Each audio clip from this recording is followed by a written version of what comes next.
ओमफ्राय नोंसोरनि आखिरिफारा मोजां होबाय मोजां जाथोल'। मेरे प्यारे दोस्तों, आप लोग को फिर से स्वागत है मेरे चैनल में। तो आज अप्रैल का 15 तारीख है।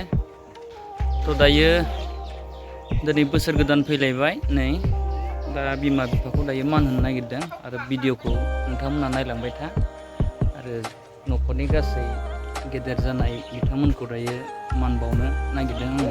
नोंथांमोना नायलांबाय थादो। नैबे आफा आरो नैबे आंनि आइ दा मान बावनो नागिरदों जोङो, नायलांबाय थादो।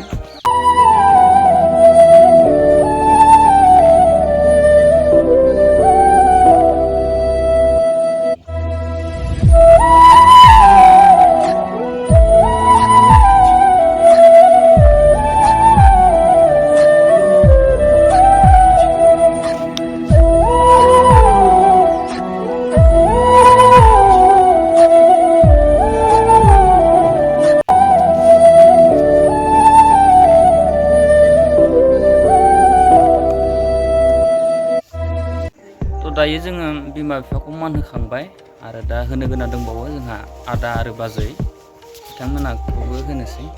थ' गाइस आं दायो नै जोंहा आदा जानाय बिसानाव हाबबाय, माने जोंहा फादारनि बिदानि फिसाज्ला आरो बे जोंहा बिखुनजो जाहैबाय, माने गुवाहाटीनि आरोना जोंहा आयंनि फिसाज्लानि बिखुनजो जाहैबाय, माने आंनिबो बिखुनजो जाहैबाय आरो नैबेनो जोंहा आदाया आरो नै बाजैया, बेनो जोंहा बाजै गेदेरा।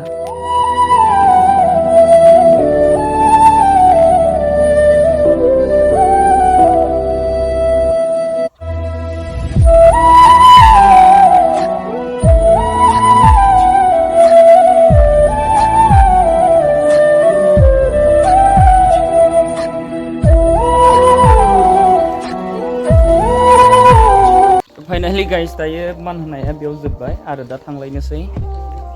थ' गाइस दायो आङो थांगासिनो आनै मोनहानियाव, माने जोंहा आमाइ मोनहानि न'आव थांगासिनो आरो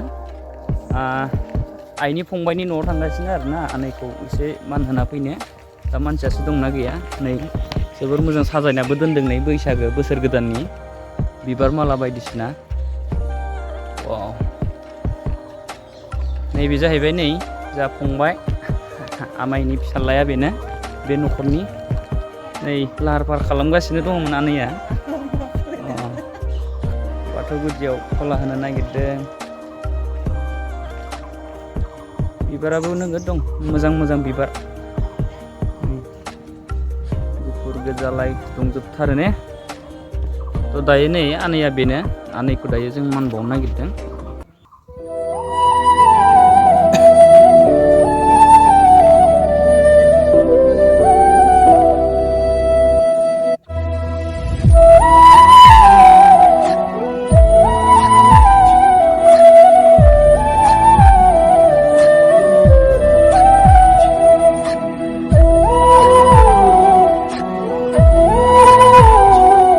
थ' दायो नै जों आनै सासे आनै गेदेरमोनाव फैलायबाय, नै बेनो न'आ। दा बेयाव हाबनोसै जोङो, नै हाबबाय। बिराद देरबाय माथो सिजौआ ना।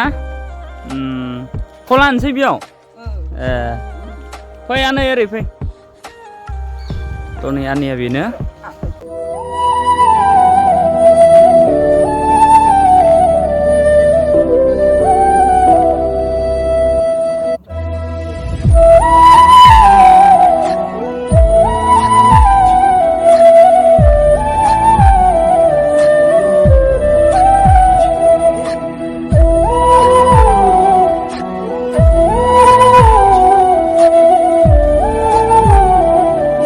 गाइस दायो जों थांनोसै, दा आनैखौबो सनमान लाबाय, दा थांनोसै दे थादे। दे मोजांबा खबरा?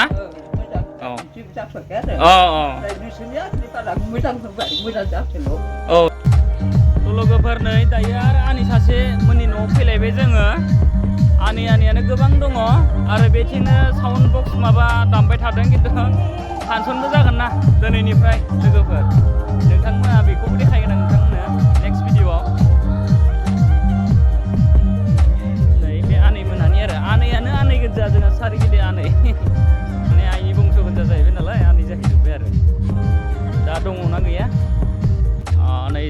न'खर माने याव आलारि बाथि सावो आरो दिनै बोसोर गोदान नालाय बोसोर गोदाननि 1 तारिख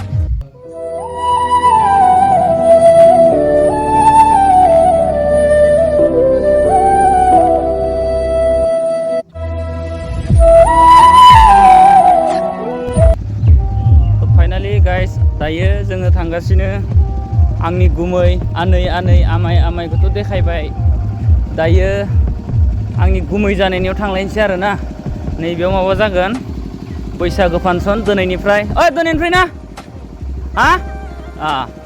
सिंगार दंना गैया सिंगार दायो नै स्टेजखौ नोगोद गोगोम बानायखाबाय लोगोफोर नाय वाव दायो बक्स बायदिसिना माबाखौ बानायगासिनो आरो नैबे बक्स गिदिर बक्स आरो हौरैबो दङ आरो माइक दङ आरो अपारेटरा टेस्ट खालामगासिनो दायो आरो नैबे जाबाय मोसाग्रा थ' दायो नै गुमैमोननाव हाबबाय आङो बाबाया दंना गैया दङ मा खालामदों नोंलाय मानो बेखौलाय कला सावनो नै आलारि बाथि लगायसिगोन दा बानिले बिराद मोजां बानायबाय माथो बिबार माला नैबेयाव खला सावगोन दा आरो नैबेयावबो जगार खालामदों दे नैबेनो जोंहा आब'आ नायना ला लोगोफोर आरो नैबे जा भागिन जाहैबाय आरो नैबा सोर मिथिला आं बेखौ फैफाला बायदोंसो लोगोफोर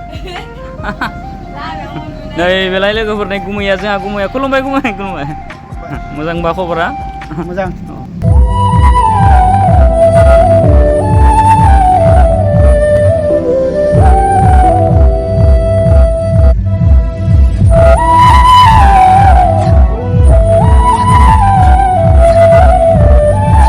थ' गाइस दायो आब' गुमैखौ खुलुमनानै जों फैबाय बिदाय लाबोबाय दायो थांनोसै आरो थ' दायो नै लोगोफोर जोंहा नैबे गेदेर आरो नैबे जोंहा बाजै अरिजिनाल 7 फुट गोजौ जोंहा गेदेरा 7 फुट दा एसे मान बावनो नागिरदों जोङो आदा बाजैखौ नायलांबाय थादो लोगोफोर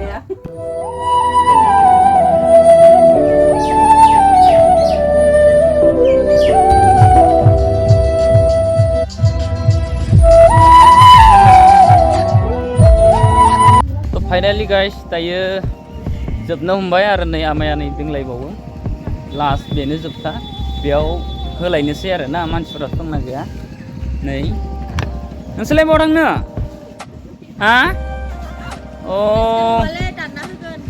मन्दिराव थांसै मन्दिराव मा नाम नोंनिया दे खिथालाय निरुपायालाय थाङा मन्दिराव खारजोब्बायसो नै बिराद लाजियोलै जों गामि सिख्लाफ्रा नोंलाय मन्दिराव थाङा दाय थांगोन दुगैदो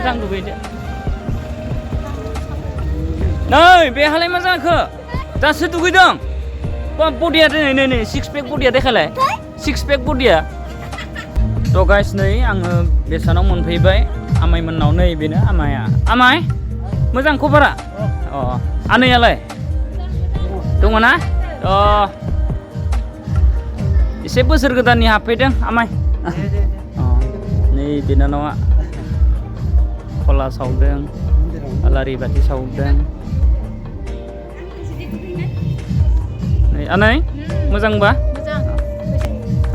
बैसागु बोथोराव मोजां सुखुखौ बावगारनो रंजानोसै बाजानोसै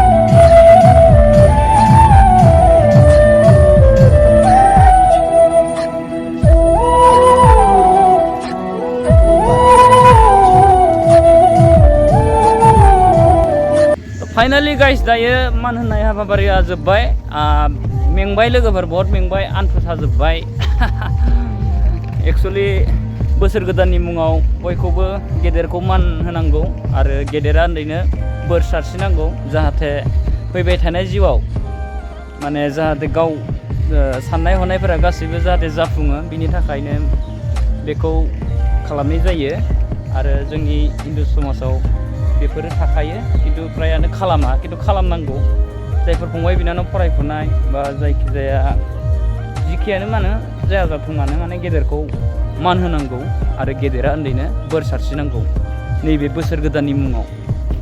दा भिडिअखौ बेखिनियावनो फोजोबनो सानबाय आं लोगोफोर। एसेनोसै, गोजोन्थों, जय जाथों बर' हारि।